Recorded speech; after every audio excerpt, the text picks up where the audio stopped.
Hello everyone, welcome back to my channel. 9 दिनों की नवरात्रि के बाद आज दशहरे का मेला है और हम सब मेले में पहुंच चुके हैं। मैंने घर से व्लॉग भी स्टार्ट नहीं किया था और लगभग 1 बजे मैं मेले में पहुंची होंगी। दशहरे के मेले का तो बचपन से इतना बेसब्री से इंतजार रहता है ना, कभी मिस नहीं किया होगा। अभी मतलब इतने सालों के जितनी बड़ी मैं हो गई हूँ ना, मैं हर साल दशहरे का मेला कभी मिस नहीं किया। बचपन से फेवरेट है। मेले में पहुंचते ही सबसे पहले झूले में ही बैठे। हेलो दोस्तों, बहुत ज्यादा फट रही है लेकिन हम नहीं जताएंगे, फट रही है। मुझे मजा आ रहा है। जाते ही सबसे पहला काम झूले में बैठने का ही किया। मुझे जाते ही सलोनी विद्या और मुस्कान मिल गए थे। मुस्कान झूले में नहीं बैठी लेकिन सलोनी विद्या और मैं झूले में बैठे।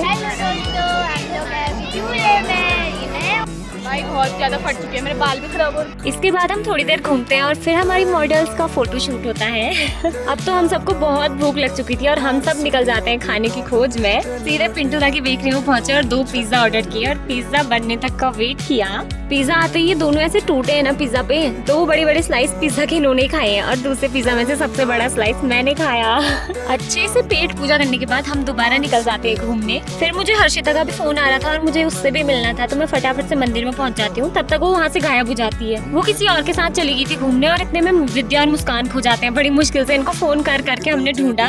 थोड़ी देर बाद मुझे हर्षिता भी मिल जाती है और उसे अपनी मम्मी के लिए पायल लेने थे, तो वो पायल लेती है अपनी मम्मी के लिए। और उसने सुबह से कुछ नहीं खाया था तो उसे भूख भी लग गई थी, पर हमें कहीं वेज मोमो मिल ही नहीं रहे थे। फिर हम मंदिर में चले गए थे आरती देखने। बहुत ढूंढने के बाद हमें वेज मोमो मिल गए थे और मुझे तो नहीं खाने थे, इसलिए हर्षिता ने एक ही प्लेट ऑर्डर की। लेकिन मोमो देख के मैंने सोचा क्यों ना मैं भी खा लूं और आधी प्लेट उड़ा दी। मंदिर में भी भोग लगने का टाइम हो रहा था और मैं मंदिर का प्रसाद कैसे मिस कर सकती थी, तो मैं मंदिर में पहुंच जाती हूँ खाना खाने।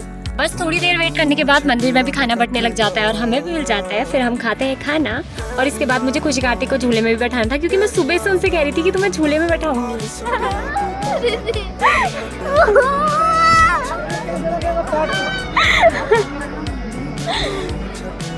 खुशी नीचे ही जाएगा,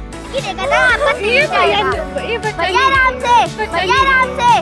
भाई साहब, खुशी की तो फट के 64 हो गई थी और कार्तिक उसके तो पैसे दे के भी वापस दिए। मुझसे कह रहा दीदी नहीं, मैं तो अब बैठ ही नहीं रहा। इसके बाद छोटी हम सबको आइसक्रीम खिलाती है और हम आ जाते हैं घर को।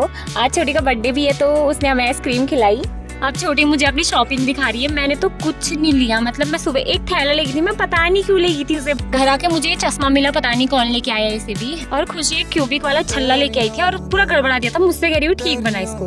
अब मुझे जो ये ठीक करना था तो मैं यहाँ थोड़ी होती। That's it for today guys. जल्दी मिलेंगे अगले व्लॉग में। Thanks for watching.